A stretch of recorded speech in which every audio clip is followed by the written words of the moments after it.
Braising's origins are sometime around the early 1900s.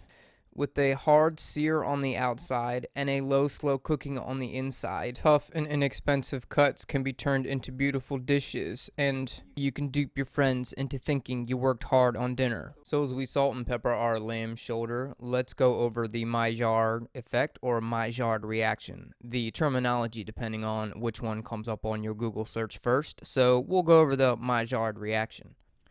The Maillard reaction is a chemical reaction between amino acids and reducing sugars that gives browned food its distinctive flavor. Now, if you big dumb like me, that basically is the reaction we get when we take a pan, add some oil, and when it's hot enough to sear the outside of this lamb shoulder, it's the first part we need to braise it.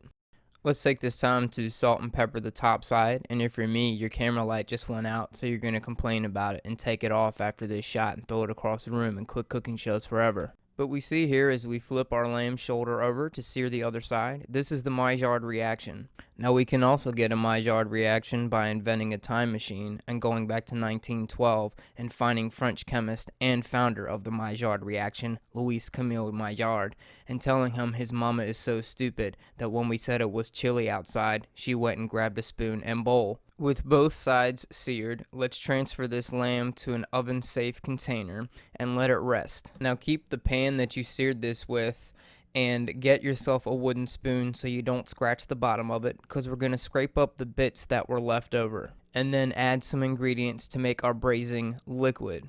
We're going to need an herb sachet, which is just a bunch of herbs tied together. You don't need to tie them together, but it'll help in the long run with cleanup. 2 cloves of garlic. You can use fresh, but I always like to just use the jar stuff. You'll see why later. You're going to want some form of tomato product. I recommend a tomato puree, which is just a can of tomatoes that's already pureed, or the stewed kind that you can just blend up yourself. We're going to need some form of wine. I like to do red wine with this because it pairs really well with the tomato. And as always, don't buy cooking wine. Buy a cheap, frugal bottle of wine, not cooking wine. Some form of stock. I have a chicken stock. Always do reduced sodium so you can control the salt. Also, for funsies, we're going to just go ahead and throw in some raisins. I wanted to try this because we mainly have way too many raisins, but I felt like it would be a good pairing with this recipe. So let's start out with our tomato product. I've always liked to start with the tomato product because it does a good job of deglazing, and you can also get some color on it and get some of those sugars cooked in the tomato product. Next, we'll put in our red wine, and this also just helps deglaze the pan and works with the flavor of the already cooking tomatoes. And lastly, we're going to put in that's right, chicken stock. Woof. Our chicken stock. I don't really have an amount for that. Just know what we're trying to do is we're going to eventually transfer this to the container with the lamb in it, and we need it to come up to about halfway.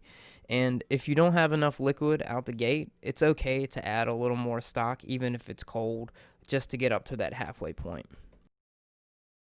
So with our liquid halfway up, let's add our herb sachet, 2 cloves of garlic minced, either fresh or from the jar, and just a handful of raisins dispersed around it. So if you've got a container that has a lid on it already, now's a good time to go ahead and put that lid on. I'm going to use aluminum foil because this doesn't have one, but you need it to be covered. And placed into an oven at about 300 to 325. It's tough to give you a cooking time because of different ovens and heats and cuts of meat and sizes of them, but around 45 minutes in, I'll check mine. But ultimately what we're looking for is for the bone to be able to just be pulled out and for that meat to be easily shredded. Because the second half of braising is to introduce moisture to break down the connective tissues. And with such a low and slow process of cooking, it's fairly hard to overcook.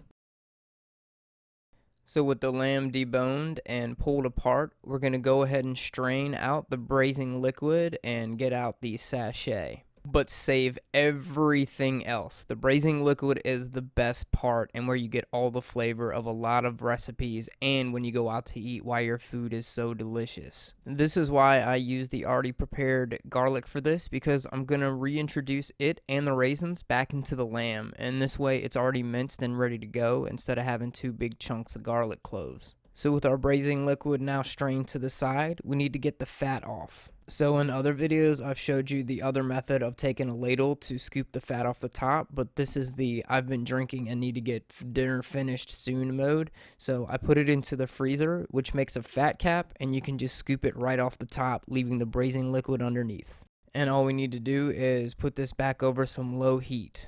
And when it's warmed up, we're going to put that on the bottom of the plate. And to my dish, I added what's called flannel hash, which is sweet potatoes and beets. I'll hopefully be adding that video fairly soon so you can make a nice complete dish. But either way, we got our lamb with the raisins and the garlic in it. And I just finished it with some crumbled goat cheese. So please keep an eye out for that flannel hash video. I didn't want to add these two together because it'd be like an hour-long video. And, you know, I get bored of listening to myself also. So thank you for joining me on this one, and I'll see you on the next one. Have a good day. Hey, thanks for watching that video. There's more like it down here. And if you enjoy them, please don't forget to subscribe.